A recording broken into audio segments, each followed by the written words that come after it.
બહુ જ પહેલાં મામડિયા નામનું એક ચારણ હતા. એમણે કોઈ સંતાન નહોતું. સંતાન પ્રાપ્ત કરવાની લાલચમાં એમણે હિંગળાજ શક્તિપીઠની 7 વાર પગપાળા યાત્રા કરી.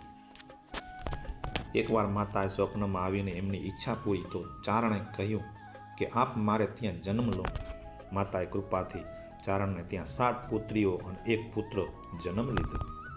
એ 7 પુત્રીઓમાંથી એક આવડ વિક્રમ સંવત 808માં ચારણે ત્યાં જન્મ લીધો.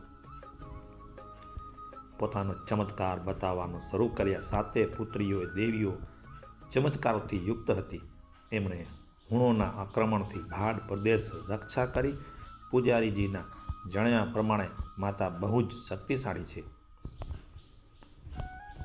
અને દરેક મનોકામનાઓ પૂર્ણ કરે છે. અમારા માથા પર હંમેશા માતાની કૃપા બની જ રહેતી છે. દુશ્મનોને અમારો વાળ પણ વાંકો કરી શકતા નથી. માડ પ્રદેશમાં આવડ માતાની કૃપાથી ભાટી રાજપૂતો એક શુદ્ર રાજ્ય સ્થાપિત થઈ ગયું. રાજા તરુણા ભાટીએ આસ્થાને પોતાની રાજધાની બનાવી અને આવડ માતાને સ્વર્ણ સિંહાસન ભેટ કર્યું. વિક્રમ સંવત 828માં ઈસવીસનમાં આવડ માતાએ પોતાના ભૌતિક શરીરના રહેતા અહીં પોતાના સ્થાપના કરી. વિક્રમ સંવત 999માં 7 બહેનોએ તરુણાઓ પૌત્ર સિદ્ધ દેવરાજ ભક્તો બ્રાહ્મણો ચારણો રાજપૂતો અને માંડ પ્રદેશ અન્ય લોકોને બોલાવી કહ્યું કે આપ બધા લોકો સુખ શાંતિથી આનંદપૂર્વક પોતાનું જીવન વિતાવી રહ્યા છો. અંત અમારો અવતાર લેવાનો ઉદ્દેશ પૂર્ણ થયો.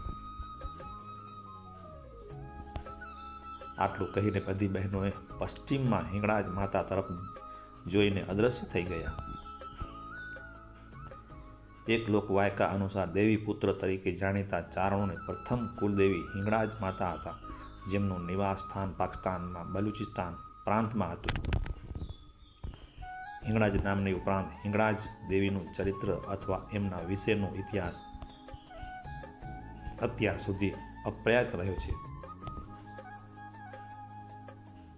હિંગળાજ દેવી સાથે સંબંધિત છંદ ગીત સ્તુતિ અવશ્ય મળી આવે છે.